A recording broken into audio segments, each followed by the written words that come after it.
Alas 3:45 ng hapon na nakakuha ako ng booking dito sa may Kamuning, Quezon City. 100 lang per neto pero ginawa niyang 1/4. May 40 pesos sa tayong tip, di ba? Solid na to. Konti na lang, 1 litro na. Ako si Timac. Delivery rider ako. Wala ka naman paki, di ba? Hindi, biro lang. Tara, kwentuhan kita. Bali, ang drop off lang ito guys dito sa may Bahay Toro. Malapit lang to, di ba? All goods to. Saglit lang natin ito babaybayin.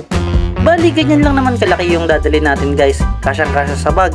Pwede pa magsabay kahit 3. Ha! Habang sinasara ko na yung bag ko dito, nagpaalam na ako dito sa may seller.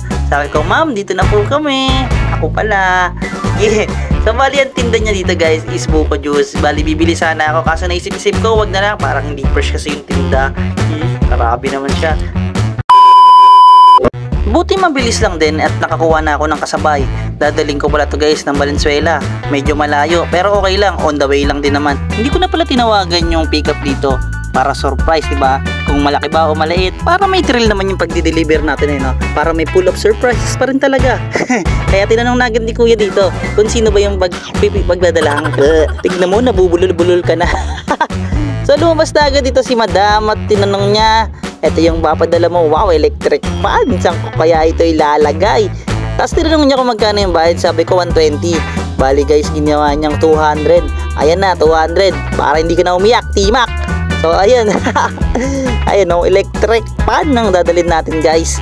So pagpapalitin ko yan guys, tatanggalin ko yung isang nasa box, ilalagay ko sa harapan.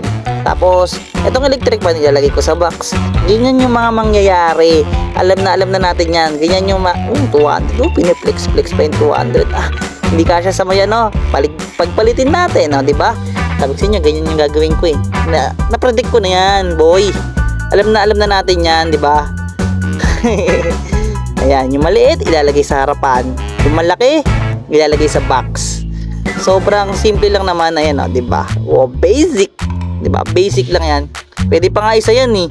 Kung nasa Divisoria ako, 3, 4 kaya natin gawin. Yung dati-dati pa 'yon, ginagawa ko 'yan guys, yung complete orders. Ginawa ko rin 'yan. Ganyan yung mga discard talaga pag sa mga lalamove.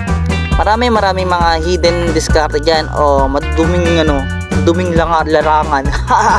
So, ayun lang naman guys. So, simula yun na suspended ako. Hindi ko na ginawa yun, yung nagko-complete ng orders. Kasi ito lang talaga yung hanap buhay ko. Baka mamaya pag na-suspended ako, hindi na ako makabalik. Maban na ako. Mahirapan ako. Mag-mubit na lang ako. Ano yun? Hindi ako mag-mubit. Mas mabigat pag tao. Pero, paldo-paldo naman doon. Tapos, ayun, diba? Let's go! Let's go na sir, mga sir. Yan. Dito lang natatapos ang ating mga palabas. Thank you so much guys. So, please like, comment, follow, and subscribe. Hindi ko na kayo papaabutin sa drop-off location, guys. Pero, all goods naman yun. So ayun guys. Maraming salamat sa patuloy na sumusuporta sa atin. This is Timac Vlog. Sana lagi nyo supportan yung ganitong mga vlogs. Voice over tayo. Testing natin yung POV ng pagmumukha natin. Para pag nakita nyo, papicture kayo guys. Bye-bye!